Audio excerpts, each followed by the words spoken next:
नमस्कार प्यारे साथियों, कैसे आप सभी। स्वागत है आप सभी का एक बार फिर से हरिंद्रा मैथ्स के यूट्यूब चैनल पर। तो दोस्तों, एक अच्छी खुशखबरी है। जैसे कि हम देख रहे हैं कि एसएससी की तरफ से कुछ भी हमें बहुत बढ़िया चीज़ें नहीं मिल रही हैं, लेकिन रेलवे रुकने का नाम नहीं ले रहा है और बार बार रिक्तियाँ, जो पद हैं, जो रिक्त पद हैं, उनके ऊपर भर्तियाँ निकाले जा रहा है। तो उसी में बेटा अभी अभी अभी रेलवे ने एक बहुत ही बढ़िया वैकेंसी वो लेकर के आया है बेटा।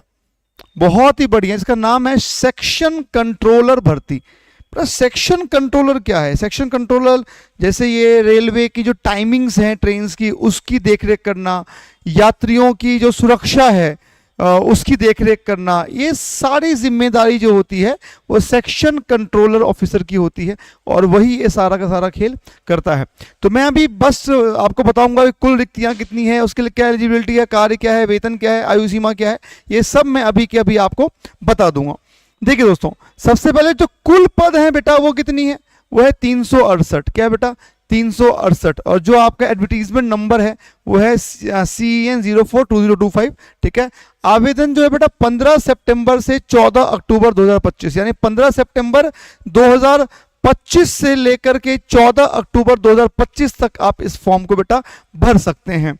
इसके बाद इसमें वो करना क्या है? ट्रेन संचालन नियंत्रित, जैसे मैंने आपको बताया भाई ट्रेन की टाइमिंग जो है उन सब के बारे में, समय पर वो सुरक्षित संचालन कि बिल्कुल ट्रेन लेट ना हो, जो कि अगर आप जैसे युवा इस पे काम करेंगे तो शायद ये चीज ठीक हो सके। सिग्नलिंग एंड मूवमेंट का समन्वय, यानी कि जो सिग्नल्स हैं ऐसा नहीं हो कि एक ही ट्रैक पे दो दो आ गए, दिक्कत ना आ जाए, एक्सीडेंट ना हो जाए। मतलब कुल मिलाकर के आप स्टेशन मास्टर स्टाफ से तालमेल, जो भी चीजें बताइए कि जो भी जिस चीज से हम पूरे रेलवे डिपार्टमेंट को चला पा रहे हैं वो सारा का सारा काम आपको देखना होता है। ठीक है जी। मूल वेतन है बेटा 35,400, पे लेवल 6, पे लेवल 6। ठीक है जी, मूल वेतन है। कुल मासिक आय 60,000 भत्ता सहित। भत्ते क्या होते हैं बेटा? कि जैसे HRA, यानी कि house rent allowance, travel, medical, है ना, DA, इन सब को मिलाकर के 60,000 रुपए की सैलरी बेटा आप लोगों को टोटल मिलती है, टोटल दी जाती है। तो बेटा न्यूनतम वर्ष है 20 वर्ष और अधिकतम है 33 वर्ष।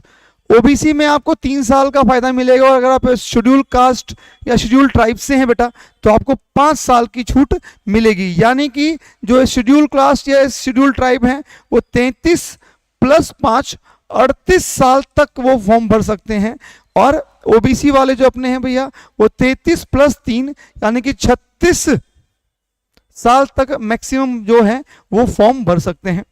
आगे बेटा यहां पर देखते हैं, स्नातक चाहिए आपको, ग्रेजुएशन चाहिए,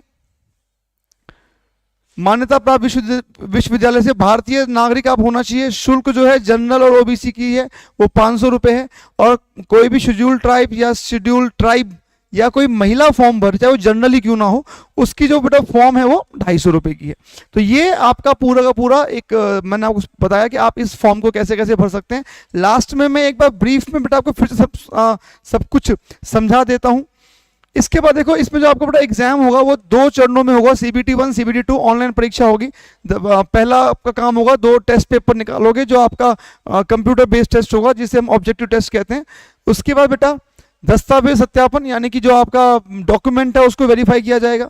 फिर मेडिकल टेस्ट किया जाएगा, फिर गलत पेपर उत्तर पर 1/3 काटे जाएंगे। ये सारी चीज़ें बेटा चीज़ें होंगी, और अंतिम में आपको जब सब कुछ पास कर जाओगे, मेडिकल भी, तो आपको बोलेंगे आओ जी रेलवे वाले, आओ जी बन जाओ, हमारे यहाँ पे कार्य कर लीजिए। ठीक है, चलिए इसके बाद बेटा ये लास्ट में एक बार सारांश जो भी था मैं बता देता हूँ कि भैया कुल पद 368, वेतन जो है 35,400 प्लस जो आपके अलाउंसेज हैं, भत्ते हैं वो अलग, आयु सीमा है 20 से 33, पात्रता है स्नातक, CBT, DB एंड मेडिकल, यानी कि computer based test, document verification and medical, ये तीनों बेटा आपके होंगे, है ना। क्योंकि काम तो हमारा रेलवे का है तो मेडिकल थोड़ा होगा आपका, कलर ब्लाइंडनेस और बाकी चीज़ें भी चेक की जाती है मेडिकल में, क्योंकि रेलवे में खास करके क्योंकि काम थोड़ा सा अलग लेवल का है। ठीक है जी। तो जो भी इंफॉर्मेशन मैंने दी है, ऐसे और भी जैसे जब भी कोई चीज़ें निकल के आएंगी मैं आपको और भी बताता रहूँगा, समझाता रहूँगा, सुनाता रहूँगा।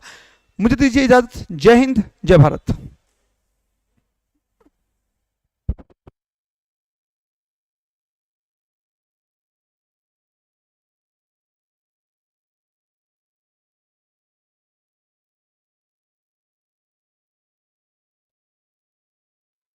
तो भैया हो गया, ठीक है। तो दोस्तों अभी थोड़ी सी देर में ही मैं आप लोगों से दोबारा मिलूंगा और आपको बताऊंगा कि ये जो प्रोटेस्ट वाला खेल चल रहा है ये क्या है। मैं वहां पे खुद रह के आया हूं, खुद देख के आया हूं, ये चल क्या रहा है यार। सीधा रिपोर्टिंग करूंगा जो मैं वहां देखा, मैंने जो भी मैंने वहां पर फील किया, पिछले प्रोटेस्ट से लेकर के इस प्रोटेस्ट तक की सारी घटनाएं मैं आपके सामने जरूर रखूंगा, ठीक है जी। तो बेटा सभी एक बार फिर से जुड़ेंगे कुछ ही समय के बाद, लिंक इस पे शेयर कर दिया गया है। थोड़ा सा कल का सारा खेल आपको मैं समझाऊंगा कि क्या हुआ, क्योंकि हमारे भीम सर वहीं पर थे और अभी भी वहीं पर हैं। तो जो भी बेटा चीज़ें होंगी अभी मैं आपको आके फिर से बताता हूँ। टेक केयर, जय हिंद।